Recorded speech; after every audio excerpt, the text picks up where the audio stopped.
Jaguars got a new coach.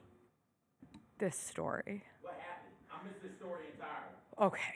So Liam Coen is the new head coach of the Jaguars, formerly the offensive coordinator for the Bucs. To get to the end of him being the new head coach of the Jags, I have to start on January 12th, which is when he was interviewed on a Zoom, and apparently on that Zoom was general manager of the time, Trent Baalke, and on that Zoom was also owner Shahid Khan. And Shahid Khan told Liam Coen that Trent Baalke would be fired if a new head coach wanted him out.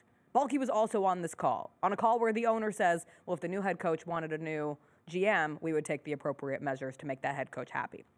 Fast forward to January 15th, Coen was interviewed again on Zoom.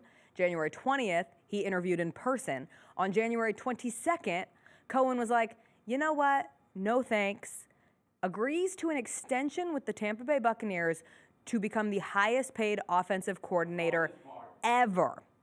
Great. Story's over. That happened in the morning on January 22nd. Afternoon of January 22nd, the Jags fire Trent Baalke. The next day, so January 23rd, Coen flies back to Jags headquarters. The Bucs realize, oh, shoot, didn't get a signature on the contract yet. They keep trying to call Coen. He does not answer their calls.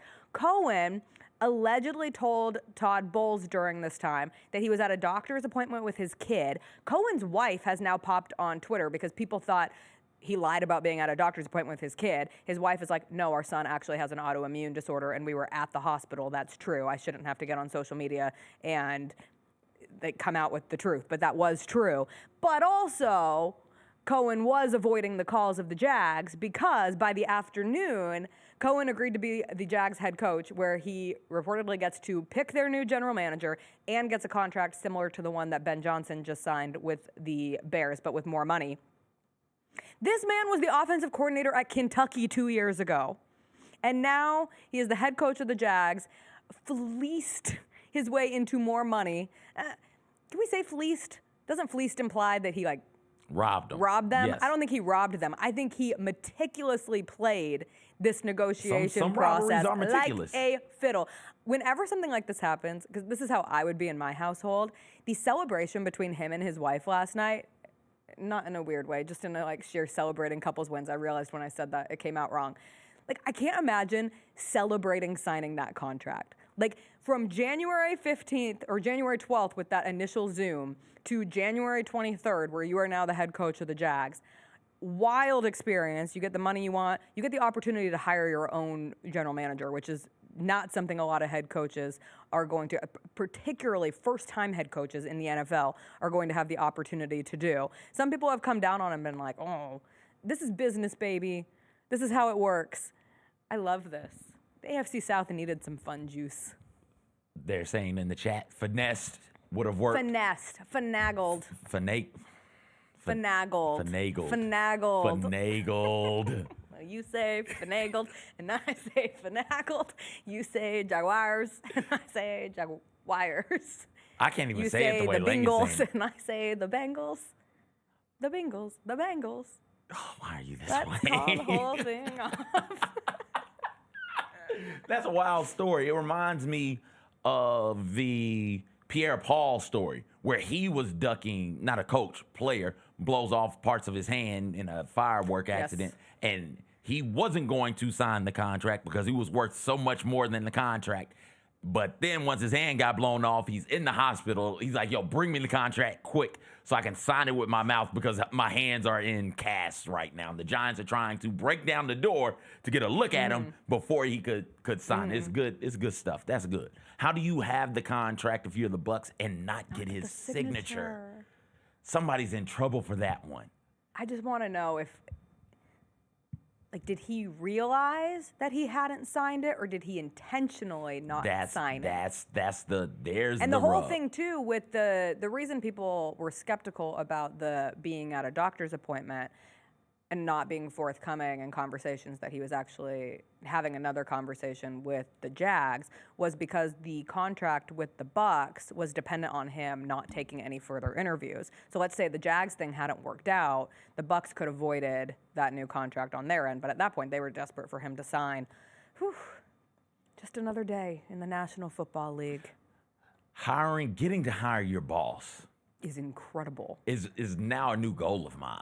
I've never thought about that before. Now I want to be able to hire the person in charge of me.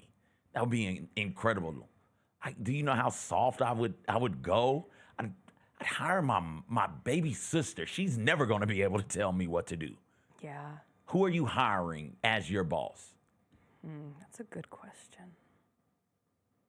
It's got to, I don't want any resistance to anything that I do or say. I don't want any sort of oversight at all. Yes, the person to do it is my baby sister. That if I could hire my boss, it would be my baby sister. You also can't have somebody who inevitably will want to, or will have feelings about being your boss, but you have all the power. Yes. Because that's what it comes down to. Yeah, it couldn't be my mom. It couldn't be my dad. It couldn't be the wife, right? Those are people above me on the hierarchy already, just a family hierarchy. You want to know? And they would come in and be legit bosses. I couldn't have them. I never think about this. I became my boss's boss in my first job in local news. Huh? I became my boss's boss. What do you mean you became? It's became? now been long enough that I feel like I can share this story. It was not purposeful. I did not seek this, but I was the weekend sports anchor, and I had a sports director when I was in the Tri-Cities, Washington, and they decided that they were going to move on from him as sports director, but he could stay as long as he wanted. But I was going to take over the sports director role, but he could stay as the sports department. So then I became the sports director Monday through Friday, and he became my number 2. And so suddenly, but I was so young, I had no idea how to manage the situation. Plus, I'm a woman. There's a lot of things baked into this. This was a young man who got told, you don't get your job anymore. The woman who you've been managing for over a year is now going to be the person making the decisions. He did not listen to me about anything. Exactly. Anything. Exactly. I would tell him to go out and do a scholar athlete. He'd say no. Exactly. And I was like, I don't know what to do. But I didn't really have all the power because then there was a news director ahead of us. We ended up fine. He came to our wedding. We're good. We're all good. But that was a weird time. And I hadn't thought of it that way until this Jags situation. And that's exactly what I would do with my sister. But it was horrible. My sister would check off 2 diversity boxes as well, so you could pat yourself on the back for hiring a black woman. I can't imagine there would be too many black women in major positions of power. So there you go. And then I would just run wild in the offices. You still hadn't told me. You get to hire your boss. Who is your boss? I know. You don't want it to be a friend. And it was so uncomfortable. You don't want it to be a friend. I cared too much. I was like, you're right. You don't have to go do the scholar athlete. I'll go do it for you. So you just want a boss already there? Can I hire myself? I want to do both. I want to be the boss of me and the boss. Shut up, Jessica. It's a very only child Angelica Pickles answer to that question. It is extraordinarily. And, I don't know. You're doing double the work. I think of it from a standpoint of, I don't think it works to hire your own boss. I think it creates power dynamics that are nearly impossible to So what you're saying is you don't think this Jaguar thing is going to work? No, I think the Jags are a joke. Okay. I think the Jags can. How many times this week or this postseason can we reference the biggest change to the Washington Commanders was a change in ownership? And sometimes a bad owner can continue to run a clown show. You can't expect the clown show to magically turn in to a golden review, okay? It just doesn't work that way. So I don't think it's a great idea to hire your own boss. The Jessica Benson Show with CJ Hart, live every weekday at 8 a.m.